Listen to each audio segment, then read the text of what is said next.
Alison Symes here again. Time for story time again. I don't know about you, but I always loved story time at school, and the habit never really left me.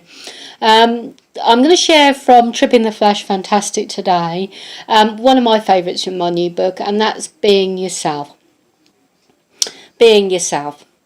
Jane Stevens suppressed the urge to scream.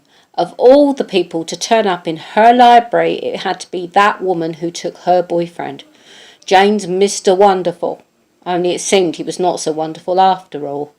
It was that woman who loudly bragged about putting right the damage done by Jane. Apparently Jane had been cold. Jane grimaced. People were different, that was all there was to it. Jane darted into a far aisle. Composing herself, she peered around the end of the horror shelves to see her nemesis heading for the soppy section. The important thing, Jane told herself, is to remember I can change how I handle this.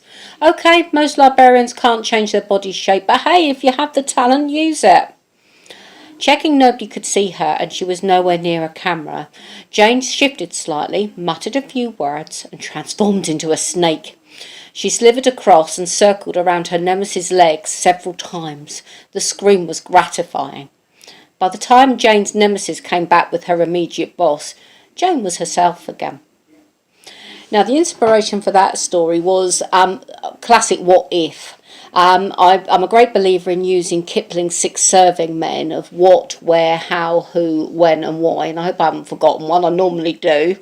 But I also add in my own what if, and I use that a lot as I draft my flash fiction stories here. Here I wanted a situation where somebody wanted to scream, shout, swear, what have you, but were in a position where they could not do so. They had to find a different way of handling the situation. And I immediately thought of the library, because I remember the old days, it was all shh in the library. And I know they're much more opening to families and things like that now, but back in my day it certainly wasn't like that. It was everybody had to keep really quiet. So I thought my main character for this story has to be a librarian. She cannot scream. She has to find a different way of handling seeing this wretched woman come into where she works.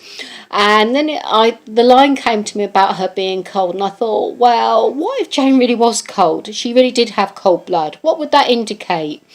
Well, reptiles came to mind. They're notoriously cold-blooded. And then came the magical element. What if she could turn herself into a snake or other creature of that kind?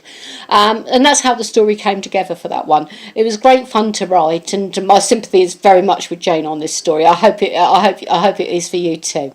More soon. Bye.